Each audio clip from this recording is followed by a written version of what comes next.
نحمده ونصلي على رسوله الكريم اما بعد فاعوذ بالله من الشيطان الرجيم بسم الله الرحمن الرحيم رب اشرح لي صدري ويسر لي امري واحلل عقدة من لساني يفقهوا قولي۔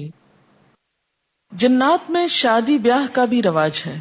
جی ہاں، قرآن پاک کی آیت ہے سورۃ الرحمن کی کہ لم یطمثہن انس قبلہم ولا جان، کہ جنت میں ایسی حوریں ہوں گی کہ جنہیں ان جنتیوں سے پہلے کسی انسان یا جن نے ہاتھ نہ لگایا ہوگا۔ تو اس سے کیا پتہ چلتا ہے کہ ان کے ہاں بھی شادی بیاہ موجود ہے، اور اس آیت سے بھی اس کی دلیل لی جاتی ہے سبحان الذی خلق الازواج کلھا مما تنبت الارض ومن انفسہم ومما لا یعلمون۔ پاک ہے وہ ذات جس نے ہر چیز کے جوڑے پیدا کیے، اس میں سے جو زمین اگاتی ہے، ان کے نفسوں میں سے اور ان چیزوں میں سے جن کو یہ جانتے ہی نہیں۔ تو جنات میں مذکر اور مؤنث دونوں ہوتے ہیں اور شادی بیاہ بھی ہوتا ہے۔ بعض واقعات ایسے بیان ہوئے ہیں کہ انسان اور جنات میں شادی بیاہ کا سلسلہ ہوا۔ جی ہاں، دارمی کتاب ہے حدیث کی، اس میں اتباع السنن والآثار میں آتا ہے، قبیلہ بجیل کے ایک شیخ سے روایت ہے، وہ کہتے ہیں کہ ایک جن ہماری کسی لڑکی پہ عاشق ہو گیا اور ہمارے پاس اس کی شادی کا پیغام بھیجا، اور اس نے کہا کہ مجھے پسند نہیں کہ میں اس کے ساتھ حرام کا تعلق رکھوں، چنانچہ ہم نے اس سے بیاہ دیا۔ اس کے بعد وہ روبرو ہم سے گفتگو کرنے لگا۔ ہم نے کہا تم لوگ کیا چیز ہو؟ اس نے کہا تم جیسی مخلوق ہیں، تمہاری طرح ہم میں بھی قبیلے ہیں۔ ہم نے کہا کیا تمہارے اندر بھی یہ مذہبی اختلافات ہیں؟ اس نے کہا ہاں، ہم میں ہر طرح کے لوگ ہیں۔ پھر انہوں نے اس سے اس کے فرقے کے بارے میں پوچھا اور اس نے بتایا۔ اسی طرح کے بے شمار واقعات ہسٹری کی بکس میں پائے جاتے ہیں۔ ہمیں صرف اس کا علم تو ہونا چاہیے کہ ایسے واقعات موجود ہیں، لیکن ان کے پیچھے نہیں پڑنا چاہیے اور نہ ہی اس کی کو بہت کھود کرید اور بحث میں جانے کی ضرورت ہے۔ لیکن علم کی حد تک علم ہو تو کبھی زندگی میں فائدہ ہو جاتا ہے۔ اسی طرح شیاطین کو موت بھی آتی ہے، جن مر بھی جاتے ہیں۔ قرآن پاک میں آتا ہے کل من علیہا فان ویبقى وجہ ربک ذو الجلال والاکرام فبأی آلاء ربکما تکذبان، کہ ہر چیز جو دنیا میں ہے فنا ہونے والی ہے اور باقی رہنے والی تیرے رب ذوالجلال ہی کی ذات ہے جو کرم والی ہے۔ تو اے جن و انس، تم اپنے رب کی کن کن نعمتوں کو جھٹلاؤ گے؟ اور سورۃ الرحمن کے اندر کئی بار جو یہ لفظ آیا ہے فبأی آلاء ربکما تکذبان، تو ربکما کس کا صیغہ ہے؟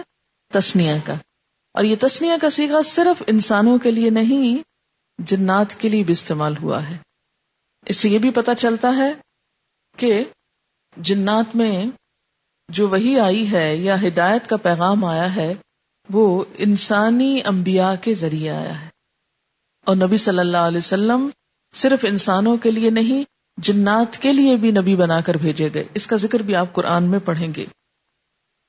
پھر اسی طرح یہ ہے کہ ابلیس کی عمر قیامت تک ہے، وہ نہیں مرے گا، ٹھیک؟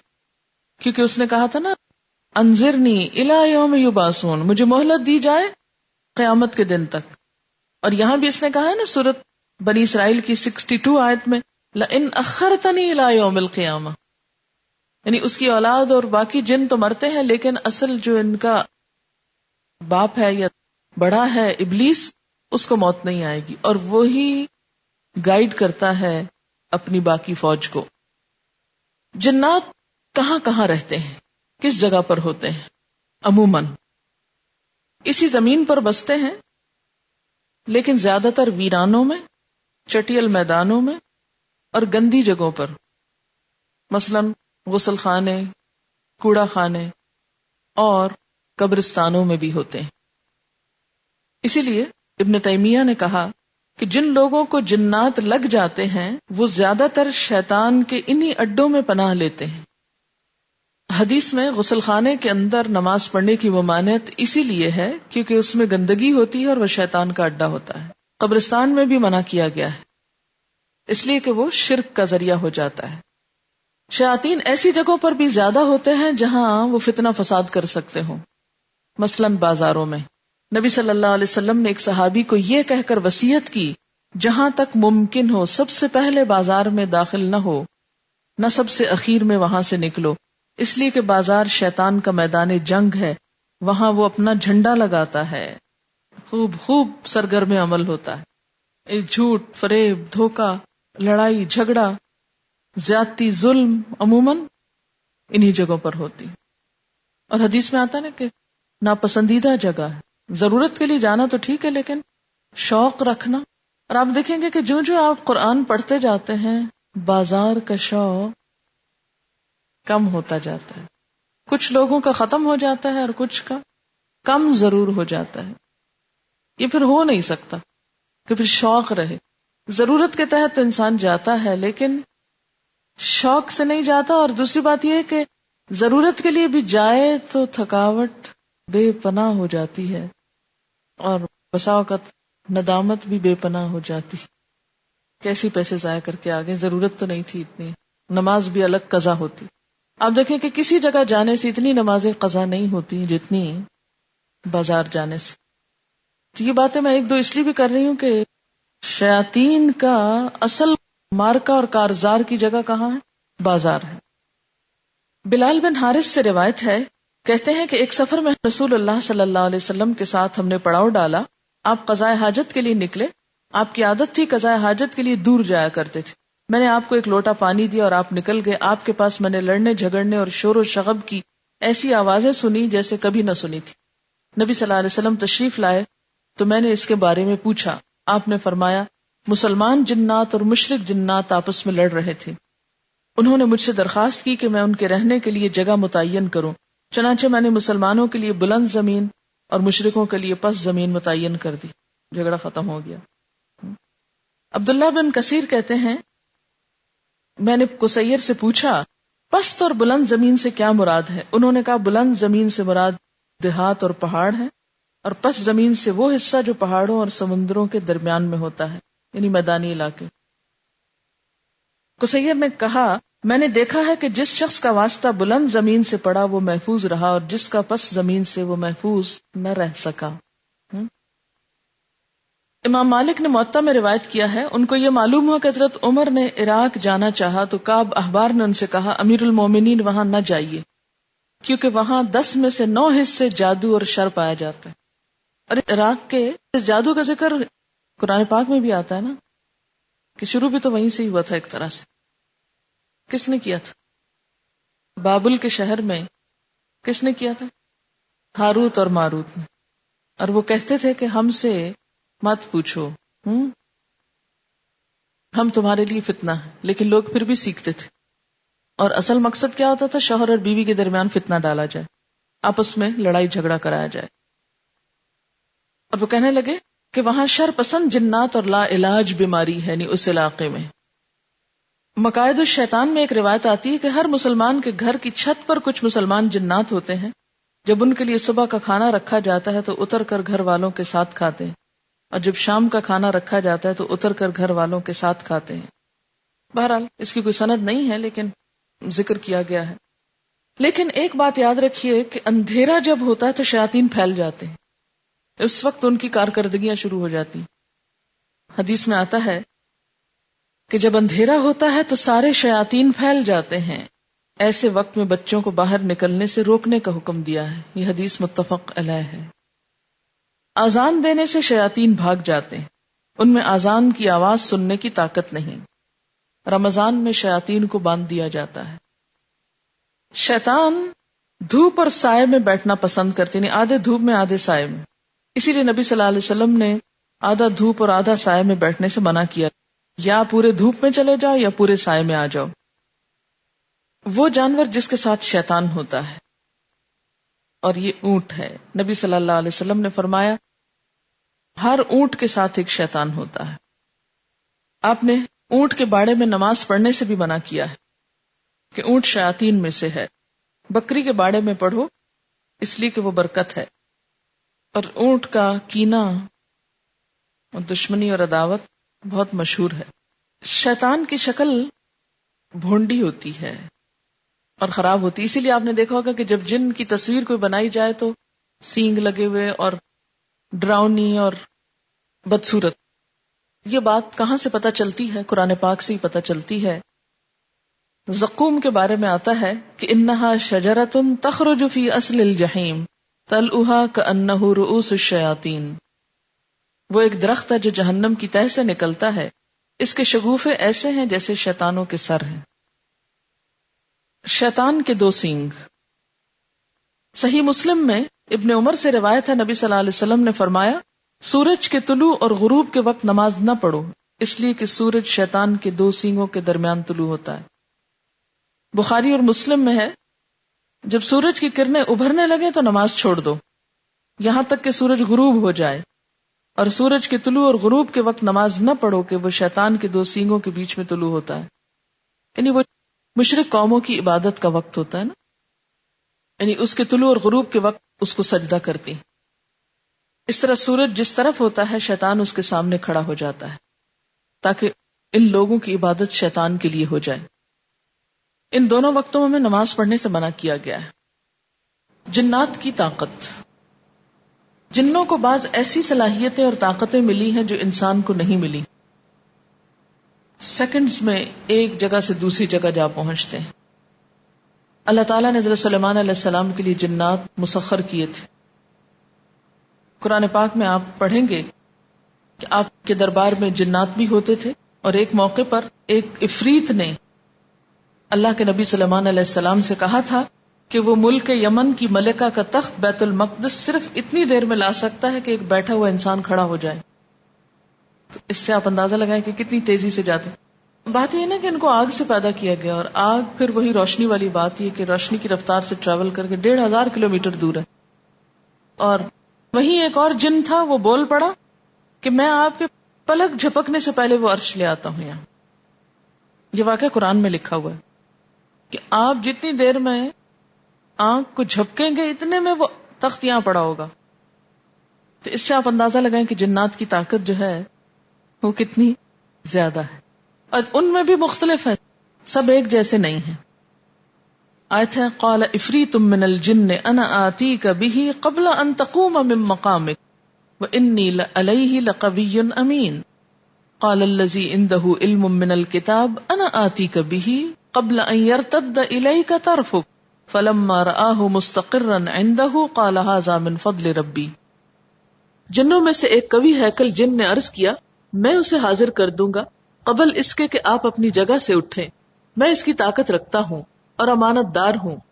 جس شخص کے پاس کتاب کا علم تھا وہ بولا میں آپ کی پلک جھپکنے سے پہلے اسے لائے دیتا ہوں. جو ہی کہ سلیمان علیہ السلام نے وہ تخت اپنے پاس رکھا ہوا دیکھا وہ پکار اٹھے یہ میرے رب کا فضل ہے. فضائی میدان میں یعنی ایئر فورس میں، وہ ایئر فورس نہیں جس کو آپ سمجھ رہے ہیں، میں کسی اور کی بات کریں، فضائی طاقت کا ترجمہ کر رہی ہوں. جنوں کی انسانوں سے سبقت ہے، جن انسان سے آگے بڑھ جاتے ہیں. زمین سے آسمان تک پہنچنے میں ان کو چند لمحے درکار ہوتے ہیں. نبی صلی اللہ علیہ وسلم کی نبوت سے پہلے جنات جس طرح زمین آسمان کے درمیان آتے جاتے تھے اس کا سورۃ الجن میں آتا ہے وَأَنَّا لَمَسْنَا السَّمَاءَ، اور ہم نے آسمان کو چھوا. لمس کیا ہوتا ہے؟ ٹچ کرنا، ٹٹولا. فَوَجَدْنَاهَا مُلِئَتْ حَرَسًا شَدِيدًا، تو ہم نے اسے پہرے داروں سے یا پہرے سے پٹا ہوا پایا، ہر جگہ پہرے تھے. وَشُهُبًا، اور شہابوں کی بارش ہو رہی تھی.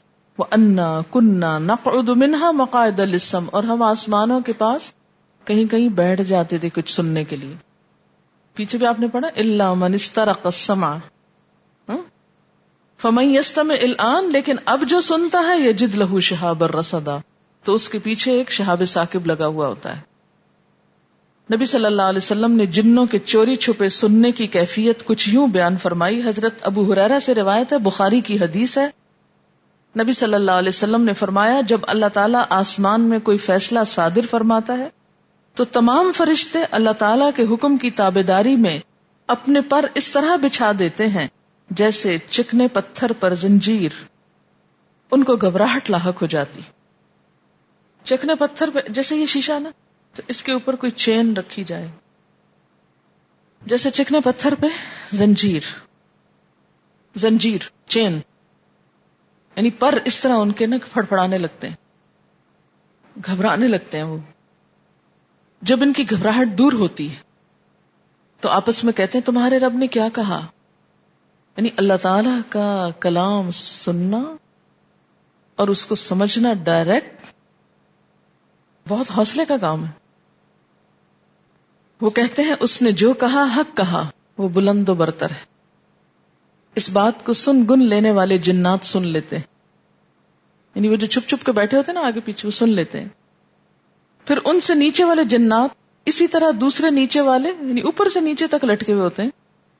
سفیان نے اپنے ہاتھ سے اس کو واضح کر کے دکھلایا، اس طرح کہ اپنے دائیں ہاتھ کی انگلیوں کو کشادہ کر کے ایک کو دوسرے پر کھڑا کیا، یعنی ایک کے بعد ایک اسی طرح چڑھتے جاتے ہیں.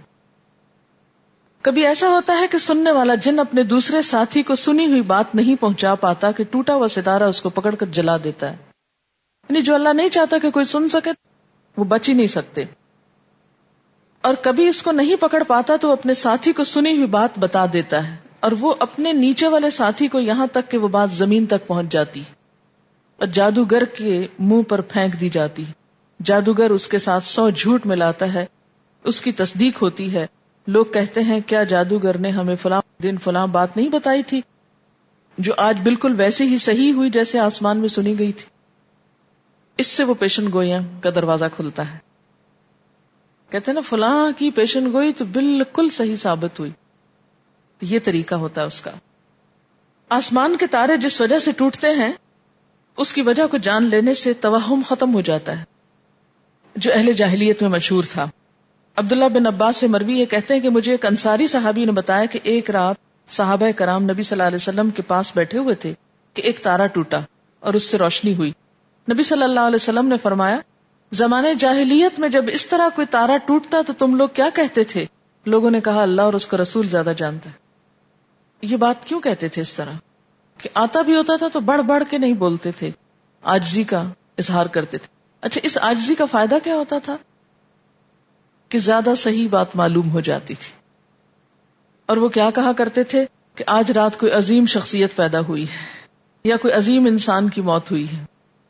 نبی صلی اللہ علیہ وسلم نے فرمایا کسی کے مرنے اور جینے سے یہ تارا نہیں ٹوٹتا، کسی کے مرنے اور جینے سے یہ تارا نہیں ٹوٹتا، بلکہ ہمارا رب تبارک و تعالی جب کوئی فیصلہ صادر فرماتا ہے تو حاملین عرش تسبیح پڑھتے ہیں، پھر اس سے نیچے آسمان والے فرشتے، یہاں تک کہ یہ تسبیح آسمان دنیا تک پہنچ جاتی ہے.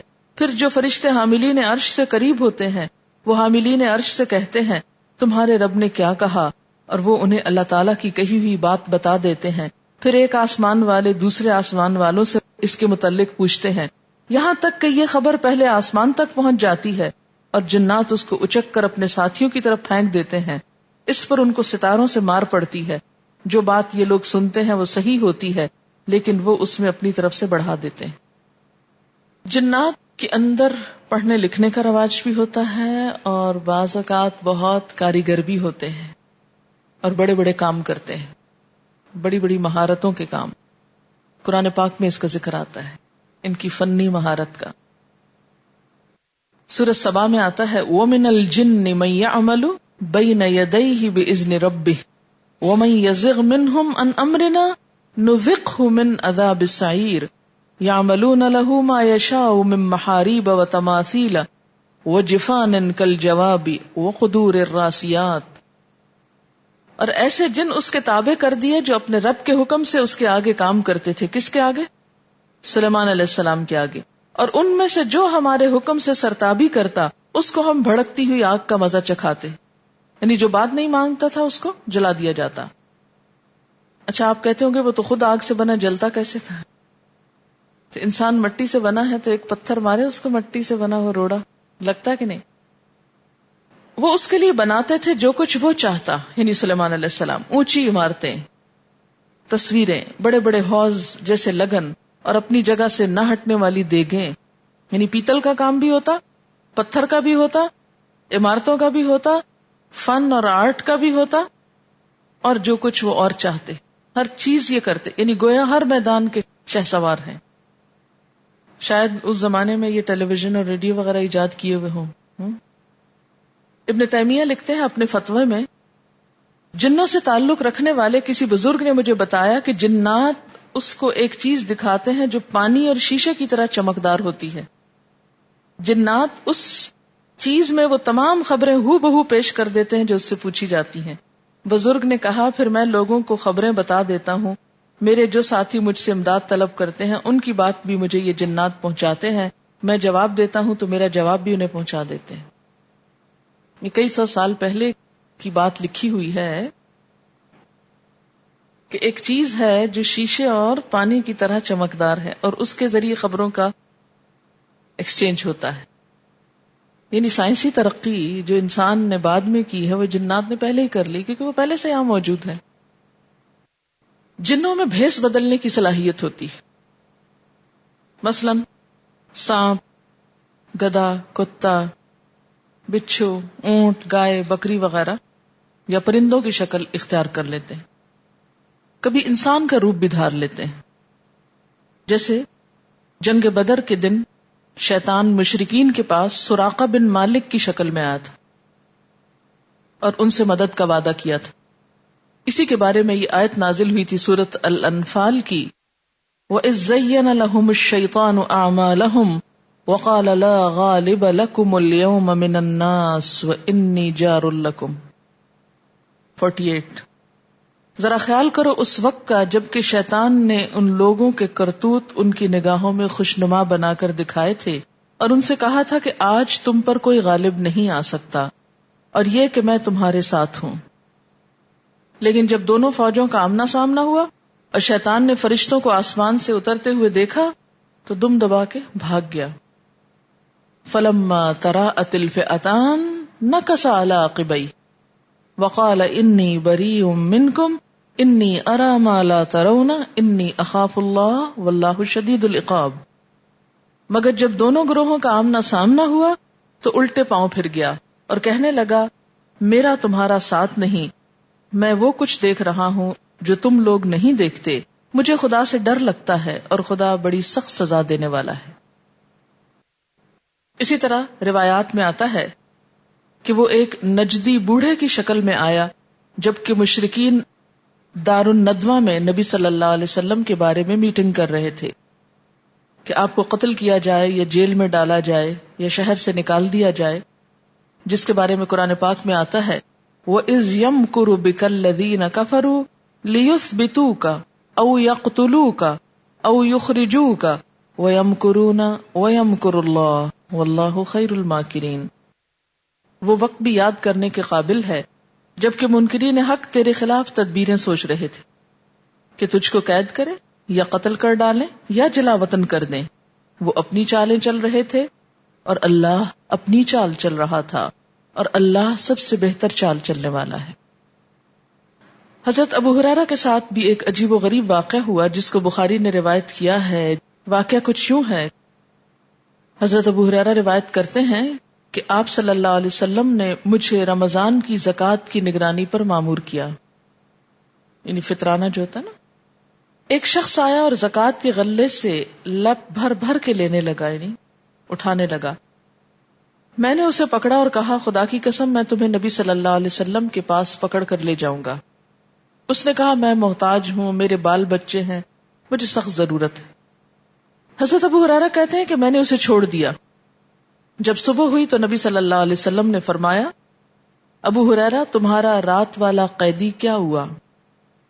ابو ہریرہ کہتے میں نے کہا، اللہ کے رسول صلی اللہ علیہ وسلم، اس نے سخت ضرورت اور اپنے بال بچوں کا رونا رویا تو مجھے اس پہ رحم آ گیا اور میں نے اس کو چھوڑ دیا. آپ نے فرمایا، اس نے جھوٹ کہا، وہ پھر آئے گا. نبی صلی اللہ علیہ وسلم کے کہنے کی وجہ سے مجھے یقین تھا کہ وہ پھر آئے گا. میں اس کی گھات میں بیٹھا رہا. وہ پھر آیا اور لب بھر کر غلہ لینے لگا. میں نے اسے پکڑا اور کہا، میں تمہیں حضور صلی اللہ علیہ وسلم کے پاس پکڑ کر لے چلتا ہوں. اس نے کہا، ایسا مت کرو، میں غریب ہوں، میرے بال بچے ہیں، اب دوبارہ نہیں آؤں گا. مجھے اس پر رحم آیا اور میں نے اسے چھوڑ دیا. جب صبح ہوئی تو نبی صلی اللہ علیہ وسلم نے فرمایا، ابو ہریرہ تمہارا قیدی کیا ہوا؟ میں نے کہا اے اللہ کے رسول صلی اللہ علیہ وسلم، اس نے سخت مجبوری اور بال بچوں کا واسطہ دیا تو مجھے رحم آ گیا اور میں نے چھوڑ دیا۔ آپ نے فرمایا اس نے جھوٹ کہا، وہ پھر آئے گا۔ میں تیسری مرتبہ اس کی گھات میں بیٹھ گیا، وہ پھر آ کر غلہ لینے لگا۔ میں نے اسے پکڑا اور کہا میں تو اب تمہیں ضرور لے کر جاؤں گا۔ یہ تیسری اور آخری مرتبہ ہے۔ تم ہمیشہ کہتے ہو کہ اب نہیں آؤ گے اور پھر آ جاتے ہو۔ اس نے کہا چھوڑ دو، میں تمہیں ایسے کلمات سکھاتا ہوں جن سے اللہ تعالیٰ تمہیں فائدہ دے گا۔ میں نے کہا وہ کون سے کلمات ہیں؟ اس نے کہا جب تم بستر پر سونے چلو تو آیت الکرسی اللہ لا الہ الا هو الحی القیوم پوری پڑھ لیا کرو۔ اللہ تعالیٰ کی طرف سے ایک محافظ تمہاری حفاظت کرے گا اور صبح تک کوئی شیطان تمہارے قریب نہ پھٹکے گا۔ چنانچہ میں نے اس کو چھوڑ دیا۔ جب صبح ہوئی تو نبی صلی اللہ علیہ وسلم نے فرمایا تمہارا رات والا قیدی کیا ہوا؟ میں نے کہا اے اللہ کے رسول صلی اللہ علیہ وسلم، اس نے کہا وہ مجھے ایسے کلمات سکھا دے گا جن سے اللہ مجھے فائدہ دے گا۔ چنانچہ میں نے اسے چھوڑ دیا۔ آپ نے فرمایا وہ کون سے کلمات ہیں؟ میں نے کہا اس نے کہا کہ جب تم بستر پر سونے چلو تو شروع سے آخر تک پوری آیت الکرسی پڑھ لیا کرو۔ اس نے یہ بھی کہا کہ اللہ کی طرف سے تمہاری حفاظت کے لیے ایک محافظ ہوگا اور صبح تک کوئی شیطان تمہارے قریب نہ آئے گا۔ صحابہ کرام کو اچھی چیزوں کی بہت خواہش ہوا کرتی تھی۔ نبی صلی اللہ علیہ وسلم نے فرمایا اس نے سچ کہا مگر وہ خود جھوٹا ہے۔ ابو ہریرہ کیا تمہیں معلوم ہے 3 راتوں سے تم کس سے باتیں کر رہے ہو؟ ابو ہریرہ نے کہا نہیں۔ نبی صلی اللہ علیہ وسلم نے فرمایا وہ شیطان تھا۔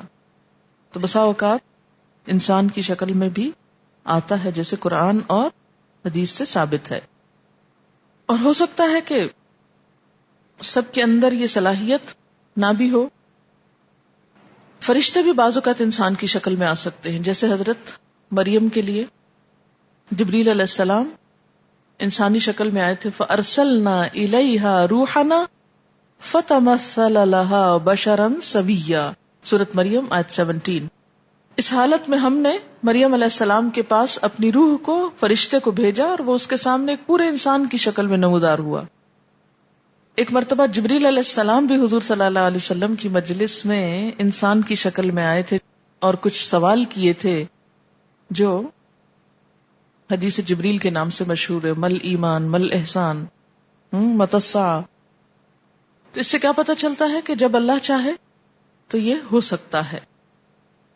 ابو بکر ابن ابی دنیا نے مقائد الشیطان میں روایت کیا ہے، لکھتے ہیں کہ ہم نے حضرت عمر کے پاس مختلف رنگ بدلنے والے جنوں کا تذکرہ کیا تو انہوں نے کہا کہ کسی میں یہ طاقت نہیں کہ اللہ نے اسے جس شکل پر بنایا اس سے بدل جائے، لیکن جس طرح تم میں جادوگر ہوتے ہیں ان میں بھی ہوتے ہیں۔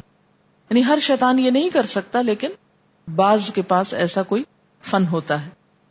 اگر تمہیں ایسی چیز نظر آئے تو آذان دے دو۔ یہ پتے کی بات ہے، یاد رکھنے۔ اگر ایسی کوئی چیز نظر آئے تو ڈرنا نہیں چاہیے، گھبرانا نہیں چاہیے۔ کیا کرنا چاہیے؟ آذان دے دینی چاہیے۔ ویسے تو خواتین آذان نہیں دے سکتی، لیکن اگر کوئی ایسی چیز نظر آ رہی ہے اور کوئی مرد پاس نہیں تو خود بھی آذان کے کلمات بولنے میں تو منع نہیں ہے، آپ بول دیں۔ سعد بن وقاص سے روایت ہے، وہ کہتے ہیں کہ رنگ بدلنے والے شیاطین کو دیکھنے پر ہمیں آذان کا حکم دیا گیا ہے۔ مجاہد سے مروی ہے، وہ کہتے ہیں کہ میں جب نماز کے لیے کھڑا ہوتا شیطان میرے سامنے ابن عباس کی شکل میں آ جاتا۔ وہ کہتے ہیں کہ مجھے ابن عباس کی بات یاد آئی، میں نے اپنے پاس ایک چاقو رکھ لیا۔ جب شیطان میرے سامنے نمودار ہوا تو میں نے اس پر ایسا وار کیا کہ وہ زخمی ہو کر دھڑام سے زمین پر گر پڑا اور پھر وہ مجھے نظر نہیں آیا۔ یعنی اس سے آپ اندازہ لگائیں ایمان کا کہ ڈرنے کی بجائے ایک وار۔ اسی طرح ابن زبیر نے ایک ایسے ہی شخص کے سر پر لاٹھی رسید کی اور وہ غائب ہو گیا۔ یعنی ان کے پاس صلاحیت تو ہے کہ انسانی شکل، بعض اوقات کسی جانور کی شکل میں آپ کے سامنے آئیں، لیکن ایسی کسی چیز کو دیکھ کر کبھی بھی ڈرے نہیں۔ لیکن جن اپنی اصلی شکل میں کسی کو نظر نہیں آ سکتا، انہ یراکم ہوا وقبیلہ من حیث لا ترونہم، وہ اور اس کے ساتھی تمہیں ایسی جگہ سے دیکھتے ہیں جہاں سے تم انہیں نہیں دیکھ سکتے۔ وآخر دعوانا ان الحمد للہ رب العالمین۔ سبحانک اللہم وبحمدک نشہد ان لا الہ الا انت نستغفرک ونتوب الیک۔ السلام علیکم ورحمۃ اللہ وبرکاتہ۔